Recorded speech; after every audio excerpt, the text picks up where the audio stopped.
lebih dulu yang mana yang harus kita pelajari yang berkaitan dengan syariat, hakikat dan ma'rifat Ya. seperti itu. Oke. Jadi begini, Nabi Muhammad itu diutus jadi rasul, tidak menyampaikan kepada umat Islam tentang hakikat syariat, torekot, makrifat. Itu proses budaya Islam. Dalam sholat saja Nabi tidak menjelaskan rukun sholat sekian, sunahnya sekian, nggak ada. Sahabat nanya, katanya wajib sholat, iya. Nah bagaimana sholat? Jawab Nabi, sallu kama ra'aitumuni usalli. Lihatlah kamu, lihat aku, bagaimana aku melakukan sholat. Itu saja kok. Nabi sunahnya sekian, kemudian apalagi rukunya sekian, terus definisinya sholat itu af'alun wa aqwalun, itu mah aqwal ulama, itu mah Nabi mah enggak, yang salah paham. Sederhana sekali kok. Nabi tidak menjelaskan sehingga sahabat melihat Nabi sholat. Ya, Nabi tidak melakukan penyeragaman sholat, latihan sholat, penataran sholat, enggak. Lihat aja, simple kok. Yang bikin rumit nih para kiainya sebenarnya. Nah, itulah sebabnya, karena mereka dasarnya melihat Nabi sholat. Akibatnya sekarang sholatnya orang tidak sama sealam dunia. Pengen tahu bedanya sholat? Dari mulai takbir sampai salam beda semua. Yang bener mana? Ada yang pakai usolli, ada yang bilang usolli bid'ah, betul nggak? Takbirnya gimana? Allahu Akbar di atas kepala atau di atas telinga atau bawah telinga atau menjelkipak atau digoyang-goyang? Setelah takbir sedekap atau selonjor tangannya? Yang selonjor ada, yang sedekap ada. Ada yang baca iftitah, ada yang tidak. Yang baca Fatihah, ada yang baca Bismillahirrahmanirrahim, ada yang langsung Alhamdulillah. Betul enggak? Tahiyatnya ada sampai tekan dajjal disebutin semuanya. Ada salawat Muhammad, salawat Ibrahim, tuli innaka hamidum majid, assalamualaikum. Yang ngeramu siapa ini? Nah ini kita harus tahu, harus dimengerti. Jadi hakikat itu mah perjalanan sejarah. Ketika umat Islam sudah menyebar kemana-mana, nah, jadi bagaimana melihatnya, maka itulah akibatnya karena sudut pandang yang berbeda-beda. Udah, sekarang Buya Sakur selama di Paku Sambet ya. Oke. Ini yang hadir pulang. Oke. Minggu lagi nanya, ada orangnya, apa yang disampaikan Buya Sakur Yasin? Percaya enggak? Ceritanya berbeda-beda. Betul enggak? Ada nggak yang bilang, waduh enak banget, pengajiannya ilmiah, menyentuh hati, luar biasa. Ada nggak? Blenak. Nggak pernah, nggak cerita pahala, nggak cerita sorga, nggak ada syair-syairan, nggak ada puji-pujian. Lalu ya saya pulang. Ada nggak? Ada kan? Ya sudah. Nah, sayanya sebagai seorang mubalik juga harus punya visi dan misi, mencerdaskan masyarakat. Kalau saya ceritanya pahala-pahala, itu mengabadikan kebodohan nantinya. Betul nggak? Lah ya dong, ini resiko. Orang itu hidup punya prinsip. Nah kalau ya seorang pendengar, waduh hebat, bukan materinya Tapi Pak Kiai Sakur punya visi dan misi yang jelas tujuannya. Nggak pernah jelek-jelekin orang, betul nggak? Nggak mengkafirkan orang, nggak ada. Saya tidak punya rasa dendam dan kebencian kepada siapapun. Nah, itulah makanya ketika berhubungan dengan orang India, di situ banyak orang sakti-sakti. Orang India itu kalau bertapa itu di atas paku 15 hari merendam di dana sakti lah. Nah, nanti itu nantinya akidahnya terpengaruh. Nanti berhubungan dengan Yunani, filsafat, logika, keluarlah Mu'tazilah, betul nggak? Itulah kira-kira.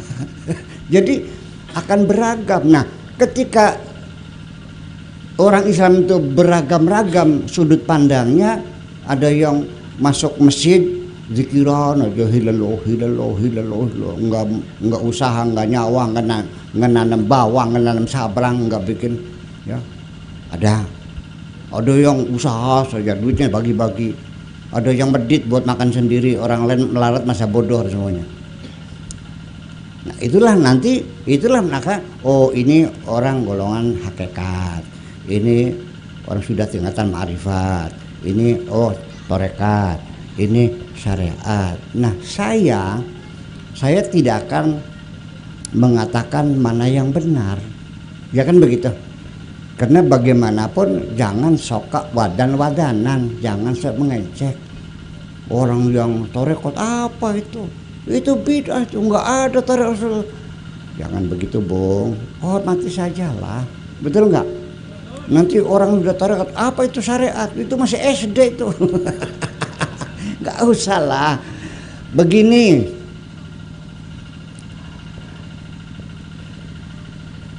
syariat itu bahasa Arabnya syari', ya, jalan besar. Kalau torekot itu torik, zamannya turukun, dijamakan lagi turukot. Kalau syari zamannya syawari'. Apa bedanya? Kalau torik itu jalan kecil tuh, umpamanya dari Kertasmaya mau ke Bangan 2, itu jalan kaki nyebrang Sungai Cimanuk, naik Tambangan 10 menit nyampe, betul nggak? Kalau pakai jalan besar syariat harus lewat Jati Barang dulu, Bangkalwa, Widasari, muter Tukdana, muter. Yang pakai mobil ya jangan dikatakan goblok, kok muter-muter sih? Bangan 2 kan deket, dia pakai mobil, dia lebih nyaman pakai mobil, mau disalahkan? Ya kan gitu. Oke. Nah, kendaraannya juga sama. Kita mau ke Jakarta, ada yang naik kereta, boleh nggak? Yang bawa mobil sendiri, boleh. Yang naik motor, yang naik bus, yang pakai sepeda, yang jalan kaki pun jangan disalahkan. Kita nanya saja dulu kepada orang yang memilih. Kenapa engkau memilih kereta api? Karena usia saya sudah 80 lebih. Kadang-kadang sering pengen kencing, ya kan? Mobil kan nggak ada WC-nya, jadi enak pakai kereta. Kalau mau kencing sudah ada WC-nya. Makan mau sembahyang juga ada musolanya, betul nggak? Yang naik motor salah nggak? Tanya alasannya, kenapa naik motor? Ya karena Jakarta itu macet. Naik mobil ya bisa 12 jam. Naik motor mah nggak ada macetnya. Begitu macet gue gotong ke trotoar. Iya kan? Bisa masuk gang kecil. Oke. Yang naik sepeda salah nggak? Jangan disalahkan. Dia memilih sendiri. Sambil apa? Saya ini kolesterolnya tinggi. Jadi harus banyak olahraga. Yang jalan kaki salah nggak? Goblok, Jakarta kan jauh, nggak ada urusan. Coba kita berpikir dari sudut pandang orang lain.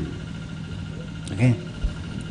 Karena apa? Saya ini sengaja jalan kaki karena sekalian pengen mampir dulu ke tempat saudara. di apa Gedongan mampir dulu nginep, terus ke Pengarengan dulu nginep dulu, terus Rajapura dulu, terus mau mampir juga di apa Buntet dulu, nanti di Kesunean, nanti ke Jaksan. Betul nggak? Boleh nggak? Nah itulah makanya terserah Anda mau hakikat, mau torekot, mau makrifat, mau syariat, sesuai dengan selera Anda. Saya doakan mudah-mudahan semuanya sampai. Yang naik bis nyampe, yang naik kereta nyampe, naik sepeda nyampe, semuanya nyampe. Oke? Nah, lalu yang jadi masalah apa? Orang saling salah menyalahkan. Bahkan kadang-kadang torekat dengan torekat berantem juga kadang-kadang. Ada Tijaniyah, ada Qadiriyah, ada Naqsabandiyah, ada. Nah ini, yang semacam ini, lalu yang menjadi persoalan bagi kita, sebetulnya mah itu satu paket sebetulnya mah. Nabi tidak menjelaskan. Yang syariat ada dalilnya, yang torekot ada dalilnya, ada yang syariat ada, semua ada dalilnya, selesai. Yang penting ada dalilnya. Waja'alli hujjatan ya Rabbal. Yang penting ada argumentasinya, ada alasannya. Jadi sebetulnya mah itu hanya satu paket saja, bahwa yang namanya hakikat dengan syariat itu satu paket. Saya ingin memberikan contoh seperti ini, ibu-ibu sekalian. Rumah saya ini setiap hari tamunya banyak sekali, ratusan tamu. Dari pagi sampai sore. Kadang-kadang karpet saya terbakar rokok karena orang ambil rokok jatuh. Kadang-kadang ada bayi kencing di situ. Kan ya Pak Edi ya, nanti dicuci lagi karpetnya kan gitu. Ini contoh aja dulu. Kadang-kadang tamu banyak ngobrol masing-masing sehingga kita konsultasi sama tamu juga kurang nyaman. Boleh nggak saya bikin aturan? Boleh nggak? Nah aturan itu bahasa Arabnya namanya syariat. Saya namanya syariat. Saya yang punya aturan. Aturan saya namanya syariat. Ya kan begitu? Nah satu, dilarang merokok. Dua, dilarang bicara keras. Ketiga, dilarang bawa anak-anak. Itu syariat. Saya bertanya, tamu yang masuk rumah saya harus menghormati aturan enggak? Nah, kalau ada tamu menghormati aturan, bagus enggak? Bagus dong, syariat.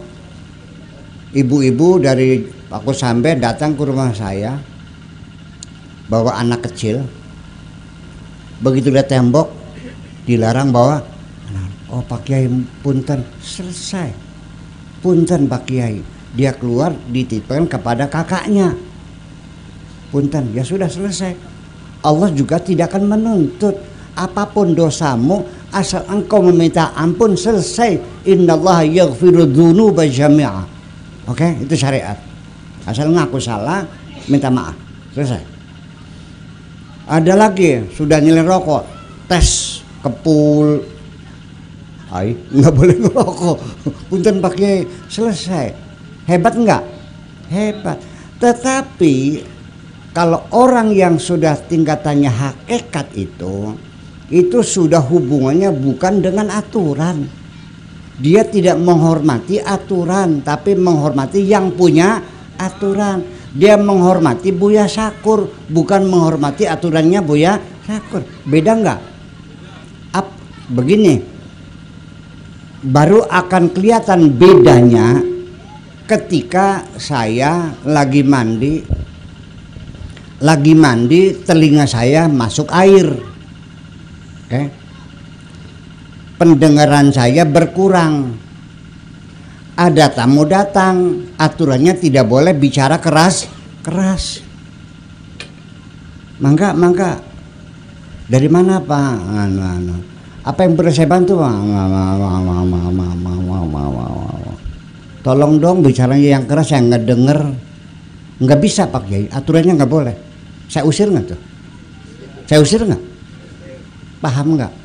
Nggak bisa. Kalau yang merintah syari nggak ada urusan. Karena orang yang hakikat itu hubungannya dengan Allah bukan dengan syariatnya, paham nggak? Jangan menyalahkan. Saya mau nanya, membunuh anak kecil dosa nggak? Nabi Khidir dosa nggak? Dosa. Nggak ada urusan.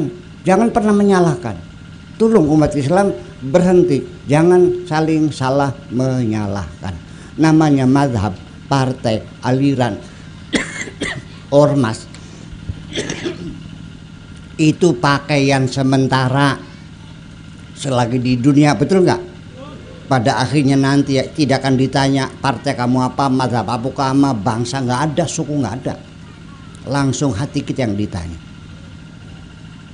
iya kan? Itu hanya kendaraan. Orang yang naiknya mobil sendiri, saya pakai mobil sendiri, pakai naik bis aja. Ini pramugari cantik-cantik, nggak tertarik dah. Ada snacknya, saya bawa sendiri, kan mahal. Ini apalagi mobilnya 6 cc ini, 6 silinder. Ini kan masih 2 juta habisnya. Nggak ada urusan duit gue kok. Kenapa? Nyaman. Saya ingin menikmati dong mobil saya. Gimana lagi? Masa nggak boleh? Ya kan begitu.